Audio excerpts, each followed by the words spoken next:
Fala aí, pessoal, tudo bem? Quem fala é o professor Rezende e hoje eu vou falar com vocês sobre sistemas digitais. Bom, antes de falar sobre sistemas digitais, vamos aqui à definição, né? Sistema digital é uma combinação de dispositivos que são projetados para manipular informações lógicas, né?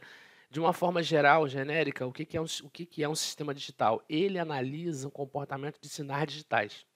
O que são sinais digitais? São sinais que apresentam dois níveis de energia distintos.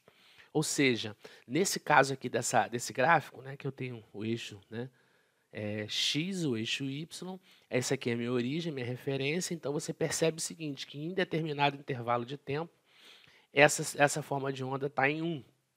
Chegou nesse intervalo aqui, ela vai a -1. Depois de um novo intervalo, de um novo ponto, ela vai a 1. Depois ela vai a -1. Ou seja, você percebe que ela atinge dois valores distintos apenas. Bom, comparativo ao sinal digital, vamos ao sistema analógico e ao sinal analógico, né? O sistema analógico ele trabalha com informações e sinais que variam sobre intervalo contínuo de valores. Ó, você percebe aqui que de 0 até 1, colocando incremento de tempo aqui, eu vou ter vários valores para essa função, tá certo? Ou para esse sinal.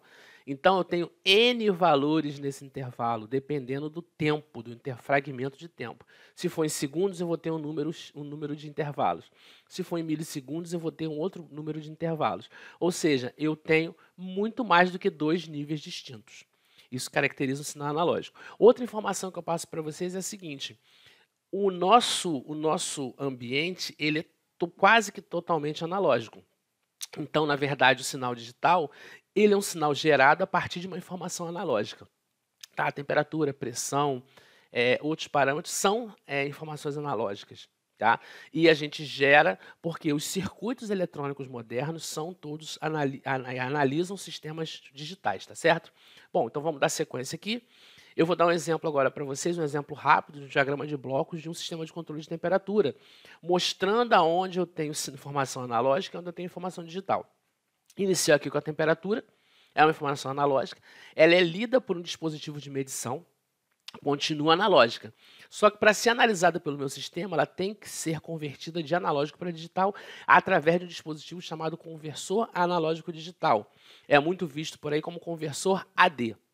A partir do momento que o sinal passa por esse conversor, ele se torna digital, é processado, né? E, sim, tratado, controlado, dependendo da situação. Depois disso, eu tenho que mandar essa informação analisada para um sistema analógico. Então, eu vou fazer uma conversão digital analógica, que é chamado conversor DA. A partir do momento que esse sinal é analógico, ele vai fazer alguma coisa. Por exemplo, aqui eu coloco ajuste de temperatura. Pode ser acionar um cooler, acionar um ventilador, um sistema de refrigeração. Eu tenho uma temperatura que ela é X, se ela atingir um valor Y, ela não é ideal, então eu faço que aciono um sistema de resfriamento para que essa temperatura volte para a condição X. Então, esse dispositivo final aqui é que é responsável. Então, o sinal é analisado digitalmente, mas o start, né, o comando para que seja proporcionada essa alteração é gerado por um sinal analógico, tá certo? Bom, posteriormente eu vou passar mais informações para vocês sobre isso, a gente vai poder entrar de forma mais completa nesse tipo de análise. Aqui é uma análise superficial, genérica, para a gente poder entender como funciona, tá?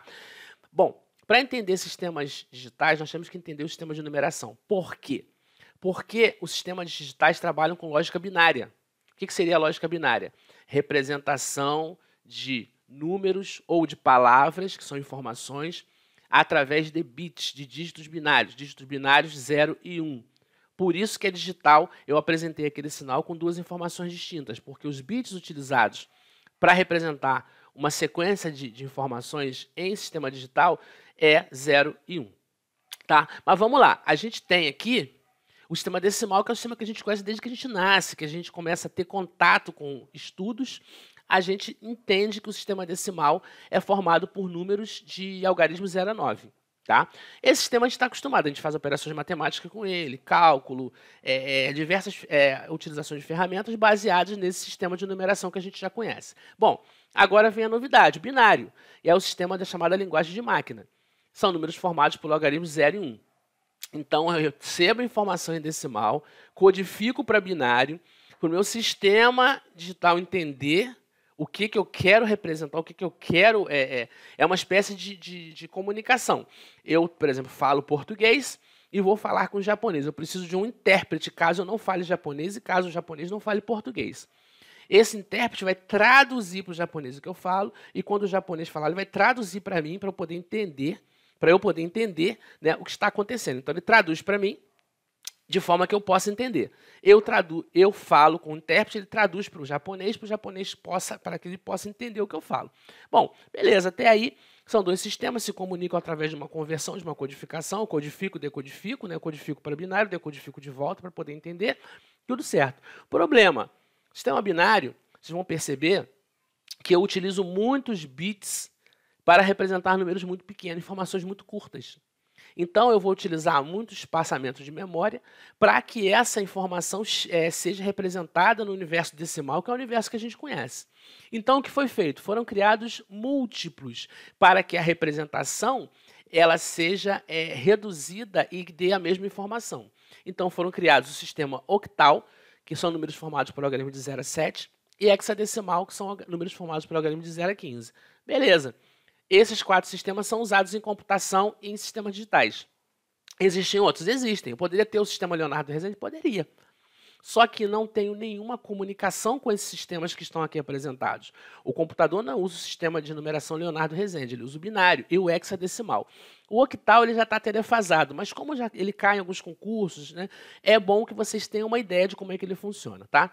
Vamos falar então das conversões, de como eles se entendem, como é a comunicação, o que o decimal, como o decimal é representado em binário e vice-versa. Bom, então a primeira conversão, que a gente chama de conversão de base, é decimal para binário. Aqui uma informação interessante, eu tenho 56 na base 10 igual ao número na base 2. Vai ser um equivalente, não igual, né? Perceba o seguinte, que a partir de agora eu uso uma base para representar um número. Por quê? Porque esse número ele pode ser tanto decimal, binário não pode, porque binário é 0 e 1, mas ele pode ser octal e ele pode ser hexadecimal. Então a base aqui identifica que esse número é um número decimal. Outra coisa, algumas literaturas vão representar esse 10 como D de decimal e o 2 B de binário. Mesma coisa. O padrão mais utilizado é do jeito que está aqui. Mas nada não há problema algum. Se aparecer para vocês, vocês já vão entender o porquê dessa diferenciação. Beleza, show de bola. Vamos lá. Como é que eu faço para passar o número decimal para binário? Pego o número e faço divisões sucessivas pela base que eu quero obter, no caso, base 2.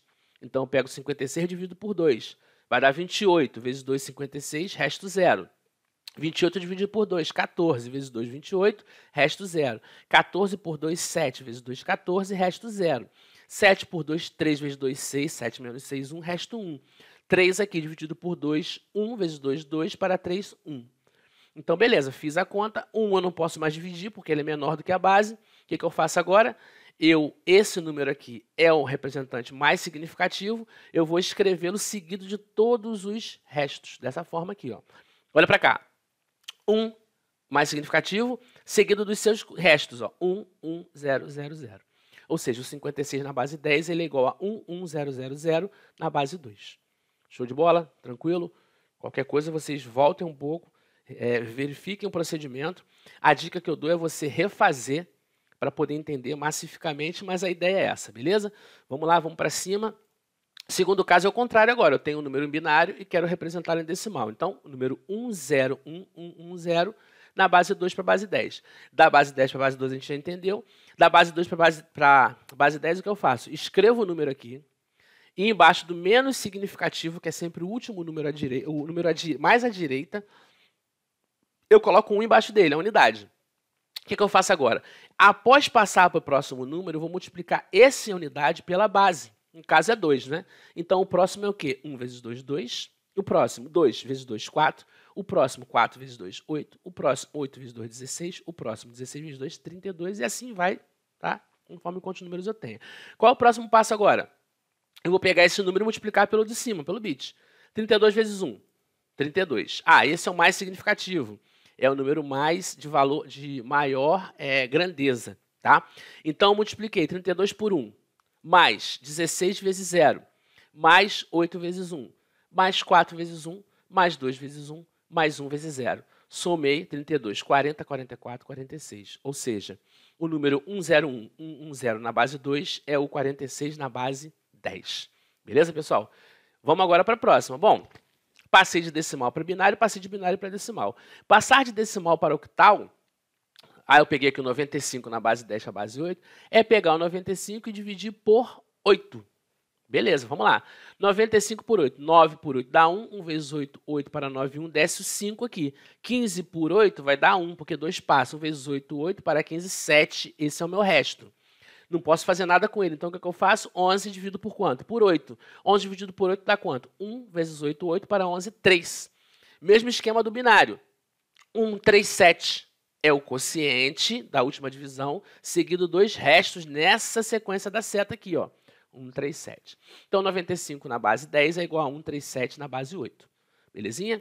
Vamos para o próximo. Octal para decimal. Bom, se binário para decimal tem aquela nomenclatura, de octal para decimal vai ter a mesma estrutura. Eu vou pegar 137, vou pegar o menos significativo embaixo dele, eu coloco a unidade, e ao passar para o próximo, ao invés de multiplicar por 2, eu vou multiplicar por 8, pois eu estou na base octal. Então, é 1 vezes 8, 8.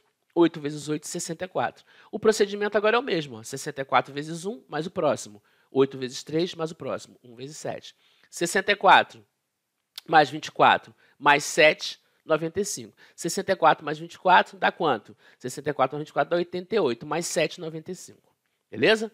Então, agora, finalmente, olha lá, 137 na base 8 é igual a 95 na base 10. Se vocês perceberem, eu fiz a prova real, tá certo? Bom, então vamos lá, decimal para hexa. 192 na base 10, eu quero passar para a base 16. Bom, a gente já sabe. Vou pegar esse número e vou dividir por 16. 192 por 16 dá 12, né? Porque aqui vai dar 19 por 16 vai dar 1. 1 vezes 16, 16 para 19, 3. Desce o 32. 32 dividido por 16 dá 2. 18 vezes 16, 32, restou 0. Vou fazer o mesmo esquema, né? Só que tem um detalhe agora. O sistema o computador ele vai entender bit a bit. Se eu mando 12, primeiro que eu nem posso, porque o 12 ele estaria em binário. Ele não está em binário. Mas suponha que ele vai estar em hexadecimal, eu posso mandar. Ele não vai entender 12, ele vai entender como 1, 2. Então, o que eu faço? Eu represento os números de 2 algarismos como letra, porque aí, ó, o 10 é A. Opa, quando eu mandar 10, entender-se-á que o A é 10. Beleza. Então, B é 11, C é 12, D é 13, E é 14 e F 15. Logo aqui, é 12, 0, na verdade é o quê? É C, 0. O C representa o 12 e o 0, o próprio 0 mesmo. Bom, fazendo o contrário, eu vou pegar o C0 e vou passar para a base 10, fazendo exatamente essa regra. Bom, C0, mesmo esquema. O 0 é o menos significativo. Coloco a unidade embaixo e faço o quê? Multiplico por 16. Acabou só os dois. 16 vezes C, C é quanto? 12. Mais 1 vezes 0, 192, está feito. Bom, pessoal, está lá C0, para a base 16 igual a 192 na base 10. Beleza, agora olha só. Eu posso também transformar direto sem usar a base 10. Ir de binário direto para octal. Da forma que eu ensinei vocês até agora, vocês teriam que passar para decimal e passar de decimal para octal. Dá trabalho. É um pouquinho mais chatinho aqui, mas a gente consegue aqui, tá? 1, 0, 1, 0 na base 2 é igual a 12 na base 8. Vamos confirmar? Olha só, como é que eu faço? De binário para octal é 8. Então, 8 é 12 elevado a 3. Então, isso significa o quê? Que a cada 3 bits no sistema binário, ele equivale a 1 octal. Então, aqui eu tenho 1, 2, 3, 4 bits. Opa, se eu separar de 3 em 3 vai dar problema. O que eu faço para resolver isso? Eu coloco o número de zeros até chegar à separação de 3 em 3. Então, se tem 4, eu preciso de 6, então eu coloco 2 zeros. O zero ele não vai alterar a expressão, beleza? Vai manter. E aí eu consigo separar direitinho aqui, ó, tá vendo? Ó, de 3 em 3. Bom, separei esses 3, vou analisar como um número. Menos significativo, coloco 1 e faço aquele esquema, 2, 4. 1 vezes 2, 2 vezes 2, 4. E aqui eu represento como um outro número. Então, eu vou também fazer a mesma coisa. Agora, o que eu faço? Olho para cima. Se é 0, eu anulo. E se é 1, eu repito. Então, aqui, ó, 4, em cima dele é 0, nada. 2, 0, nada. 1, repetir aqui, vale 1. 4 é 0. 2 é 1, então repito 2. Somado com quem? Com 0. 12. 12 na base 8. Tá? Sugiro que vocês refaçam isso, analisem para entender melhor, mas eu acho que está bem elucidado aqui o passo a passo, mas qualquer coisa volta. E eu vou fazer uma videoaula só de exercício, então vocês fiquem tranquilos. Vamos agora representar aqui o 10, 10, ou 1, 0, 1, 0 na base 2 é igual a 12 na base 8. Binário para hexa. Bom, se de binário para octa 3 representam um octal, Se é hexadecimal, que 16 é 2 elevado à quarta, são 4 representando um hexadecimal. Então, aqui eu tenho 1, 2, 3, 4, 5, 6. Acrescento 2 zeros, separo e faço aquele esquema. 1, 2, 4, 8 agora, porque tem 4. 1, 2, 4, 8. Olhei para cima, se é 0, eu anulo. Se é 1, eu repito. 2 aqui, 8 aqui é 0, 4 é 0, 2 é 1, 2 aqui, 1 é 0. Beleza. Aqui, 8, repito, mais o próximo que é 0, mais 2, 10, mais 1, 11. 2, 11. Lembrando que eu não represento 2 algarismos no número, eu represento por letra. Então, ele é o quê? 2B. 10 é A, 11 é B. Então, o 10, 10, 11 na base 2 é o 2B na base 16. Para a gente fechar, pessoal, eu faço o contrário agora. Octal para binário. Então, tá lá 1, 2, e eu sei que com 3 bits eu represento um octal, então eu vou lá e jogo. Tá? Qual é o macete? 1 mais 2, 3 mais 4, 7. O máximo que ele chega é 7. Então, qual é a combinação que gera 1? Para gerar 1 aqui, 4, 2, 6, 1, 7 não dá. Então, eu tenho que zerar esse, sobrou 1. Nesse caso aqui, 4, 2, 6, 1, 7 não dá, porque ele é 2. Então, só o do meio fica 2. Tá? Isso é uma sequência também que eu vou mostrar depois para vocês. Uma sequência numa tabela que fica mais fácil o entendimento. Tá? Então, 12 na base 8 é 1, 0, 1, 0 na base 2. Finalizando o hexadecimal, 2B. Então, vamos lá. 2 e B. Aí eu tenho 1, 2, 4 e 8. 1, 2, 3. Né? 1, 2, 3. Aqui, 7, 15. Um total de 15, eu preciso de 2, então é só eu colocar o segundo. O B, ele é 11. Então, é 8 mais 2, 10. Né? 8 mais 2, 10 e 1, 11. Né? O B é 11. Então, 8 aqui, 4, 0, 4. 8 mais 2, 10 mais 1, 11. E fica 2B igual a 1, 0, 1, 0, 1. Tá legal? Esses últimos eu entendo que é mais complicado de entendimento, mas se você entendeu a passagem de decimal para binário, para octal, para hexadecimal e vice-versa, você consegue converter. Na próxima aula, eu devo fazer um vídeo só de exercícios para que vocês consigam entender melhor essas passagens que eu fiz. Alô, pessoal, se vocês gostaram, dá lá um joinha, inscreva-se no canal. Se você já é inscrito, ative esse sininho para receber notificações de novos vídeos. Um abraço a todos, espero que todos estejam bem. Até a próxima, pessoal.